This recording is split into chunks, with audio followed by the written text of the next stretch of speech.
Fala fera, essa é a nossa aula sobre lançamento oblíquo. Como que ocorre esse tipo de movimento? Imagina que eu tenho aqui um canhão, certo? Posicionado na diagonal, e ele vai lançar um artista aqui, devidamente protegido.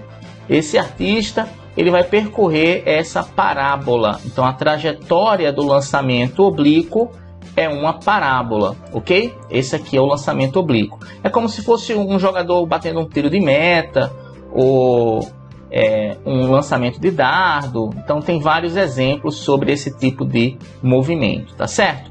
Quais são os vetores envolvidos? Veja bem, logo no início do movimento, ele tem uma velocidade horizontal que vai jogar ele para frente e uma velocidade vertical que vai empurrar ele para cima.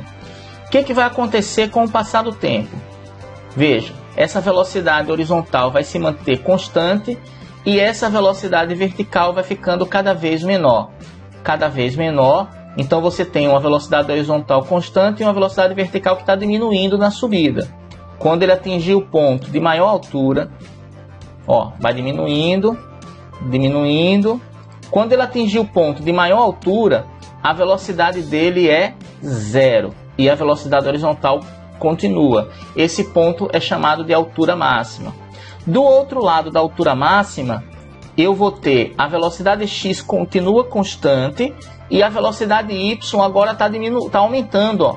Ele está acelerando para baixo, ó. A velocidade y vai ficando cada vez maior.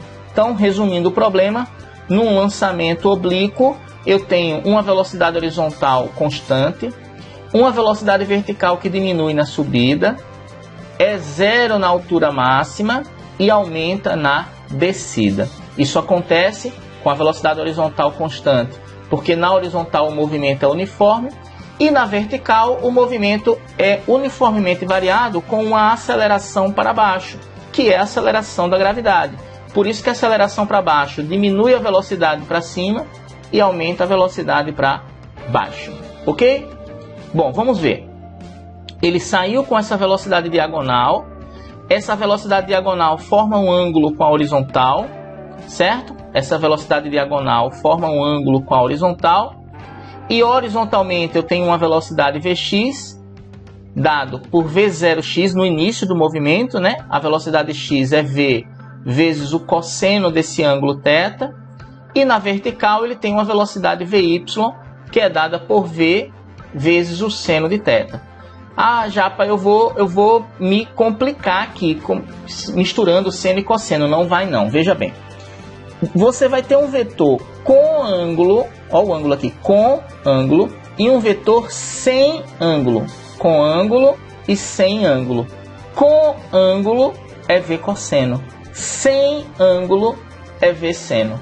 Com ângulo V cosseno, sem ângulo é V seno. Beleza?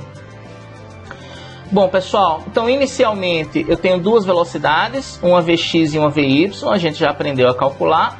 Com o passar do tempo, o Vx vai ser o mesmo, ele é constante. Com o passar do tempo, na subida, o Vy diminui.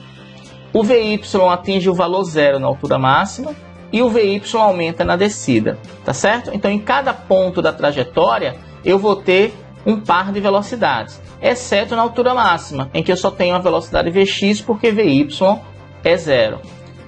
Então, horizontalmente, como a velocidade não muda, eu tenho um movimento uniforme.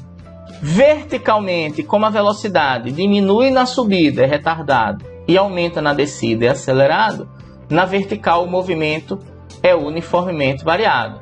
Ou seja, devido à aceleração da gravidade, na vertical eu tenho um MUV com todas as funções do MUV, a função horária das posições, o sorvete atômico, posição que é a altura, né? Final inicial, velocidade inicial do Y, certo? Não esquece, T e a aceleração e a gravidade. Eu tenho a função horária da velocidade, o voat, voatira, né? Velocidades final inicial do Y, G, que é a gravidade, T é tempo. E tenho a equação de Torricelli. Voo voando duplamente, mais duas asas delta, onde V inicial e final são as velocidades Y, G é a aceleração e H é a posição. Já no eixo X, a distância horizontal se chama alcance e ela é dada pela função horária das posições do MU, que é o soveto. X, que é a posição final, posição inicial, normalmente a gente coloca 0, Vx, que é essa velocidade horizontal, vezes o tempo. Beleza? Bom, pessoal, algumas dicas importantes.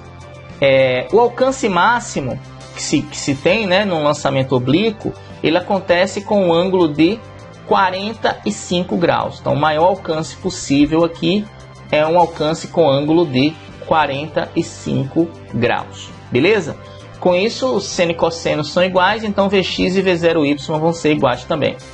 Quando você sai do solo e volta do solo, o tempo de subida e o tempo de descida são iguais, e o módulo da velocidade de saída e o módulo da velocidade de chegada são iguais também, ok?